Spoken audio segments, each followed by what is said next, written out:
Sisi is finishing up his first 4-year term as president of Egypt. He promised to address the demands of the 2011 uprising. So let's look at how things in the country have shaped up. The economic policies under Sisi have made living conditions for most Egyptians worse, especially after the loan agreement with the IMF in 2016.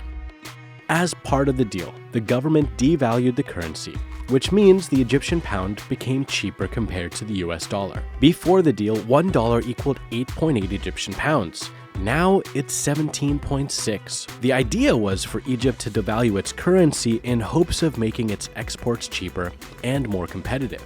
But the problem was that some of the products Egypt produces depends heavily on imports, and the devaluation made those imports far more expensive. Inflation reached as high as 35%. Even the price of the most basic necessities like food and fuel skyrocketed. Flour rose 76%, sugar 70%, and cooking gas used by poorer Egyptians doubled. To make matters worse, the IMF loan deal also required the removal of government subsidies for Egyptians, meaning their safety net was taken away. So far, the whole deal did a lot more harm than good. Human Rights Watch's website was blocked after it reported on tortures and arbitrary detentions that became part of everyday life after the coup of 2013.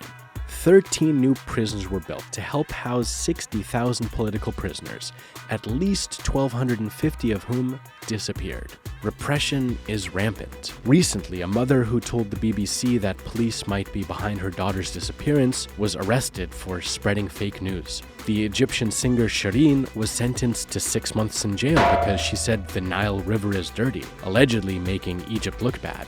The Egyptian government took controlling public discourse even a step further. This cartoon, designed by Egypt's Interior Ministry, shows 2 children watching their neighbors and reporting on their activities to the police after finding them to be suspicious. The government's attempt to indoctrinate children through a cartoon stirred social media. The security situation hasn't improved either. Sinai has become a hub for a Daesh insurgency, which has intensified after Sisi's 2013 coup. Despite President Sisi's promise to bring security to the region, again, things have gotten worse. In the last 4 years, at least 1,000 security officials were killed by terrorists. Since 2014, there's been a media blackout and a state of emergency in northern Sinai. While Sisi's Sinai efforts did not yield any results, he's now targeting NGOs in the name of national security.